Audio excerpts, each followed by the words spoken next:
see a bulge or two. So normalize the bulge. We are normalizing the bulge. Women can have bulges and that's okay. We're not gonna stare at their crotches while they're wearing their little shopping shorts at the mall.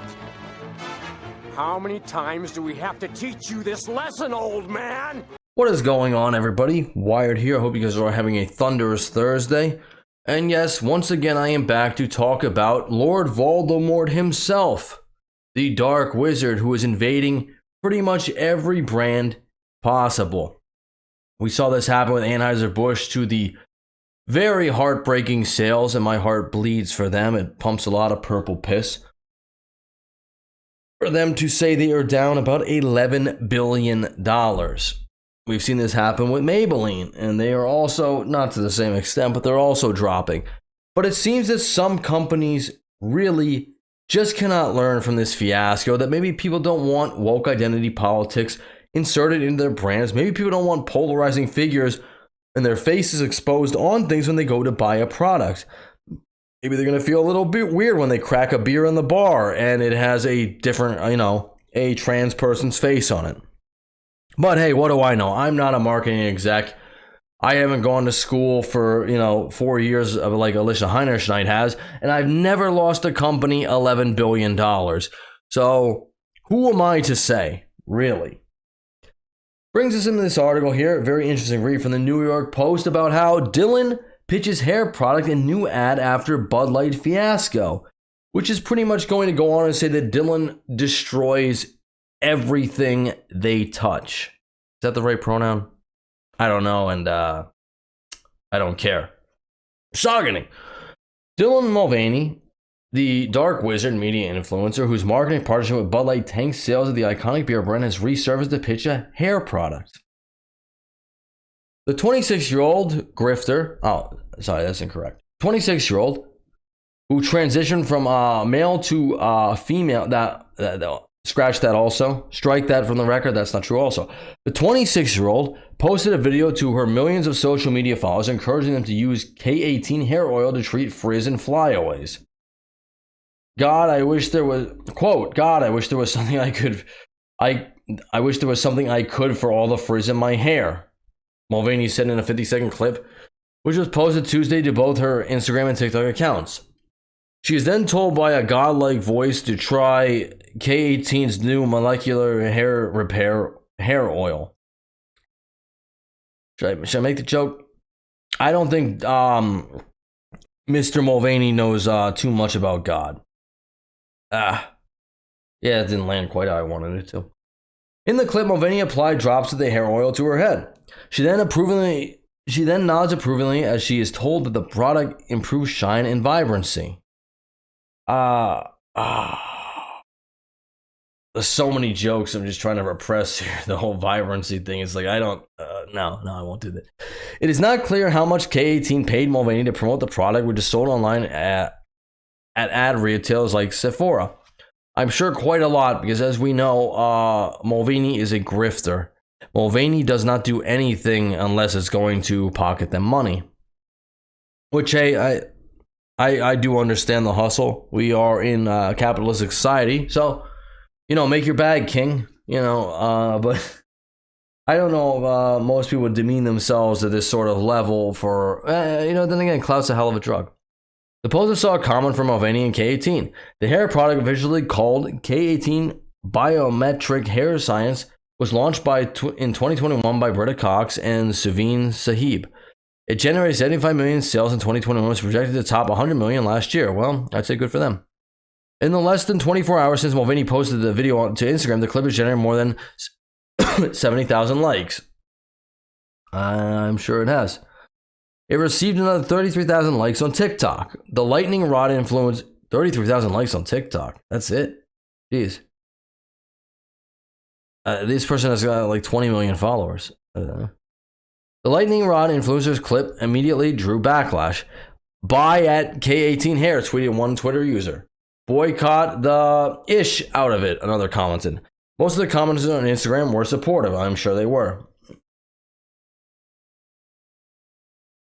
Republicans finna have some frizzy hair. Republicans finna have some frizzy hair. Okay. No, that's... Another supporter wrote, can't wait to watch conservatives shoot bottles of hair oil because he's so bothered by a trans woman being more relevant than him. You look great, queen. But one critic responded, Mulvaney's pitch was literally encouraging groomers, and it 100% is. Earlier this month, Mulvaney told a podcast that she may not have accepted the paid sponsorship with the Bud Light had she known that it would spark the reaction that it did. No, that didn't matter at all. The fact that Bud Light tanks $11 billion and it loses 30% of its market share, or no, 26% of its market share, excuse me, within a 7-week period does not matter to the person who got paid. Doesn't. I know Mulvaney got paid. They made their bag. That's it. And because we're in this woke 2023 nonsense, we live in clown world, people are going to keep paying certain people like this to promote their brands because they think it's going to get Gen Z saddled on their backs. And this is the new era. This is the wave of change. And, 20 years ago, we'd have called these people, demented or mentally handicapped, I suppose is the right word. Not saying that they are. I've always been a little more progressive, I suppose, than that. But I just don't like that it's coming onto our children. And I've said that over and over and over again. Though she didn't mention Bud Light by name, Voldemort said she accepted numerous opportunities she was presented with this year since gaining social media fame. Now, trying to be a little bit more diligent in what I'm accepting because I'm kind of at the beginning. I took everything because I was in a scarcity mindset of like, oh my God, this might only last for so long. I would agree with that. Since Mulvaney's promotion of Bud Light went viral, sales of the nation's top-selling beer have plummeted 25%, and yet people are still partnering with them. Listen, if any big media companies are out there, send me an email. I will work with you. If you want to lose money to this effect, damn it.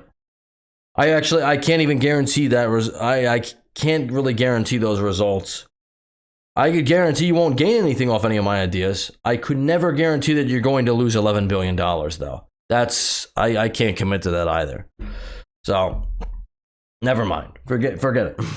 Parent company Anheuser-Busch's other brands have also seen a drop-off. The brand is offering generous rebates for Memorial Day that in some cases amount to free beer. Listen, I don't really know the effect this is going to have, but it's another company that's going to throw their weight behind Mulvaney in the wake of costing Anheuser-Busch 26% of their sales. 26%, and people are still throwing money at this person. We've reached peak clown world, folks. Now, I've never actually heard of this hair care product before, but I would urge people, sensible people, not just conservatives, sensible people, to boycott this as well. Like I said, you don't even need conditioner. You just need shampoo. I know, I have very nice flowing hair. Anyway, I guess that's all I got for you right now. I just think it absolutely fascinating to me that companies, for some reason, are still going after this partnership with Mulvaney. And they've probably been what company has lost this much money in 2023? Not even Elizabeth Holmes' company. That was last year when it tanked, 2 years ago. This woke ideology is just consuming everything. And it's really time to push back on it. And, whether it's Maybelline, whether it's Target, Nike, Adidas, just stop buying it. There are other choices. And that's all I got. Leave a like on the video. Subscribe to the channel. Thank you for listening this long. I do appreciate it because YouTube is going to hammer this video into the ground because I've mentioned Mulvaney. You are not allowed to criticize Mulvaney, but I'm doing it anyway. And I'll catch you on the next one. Later.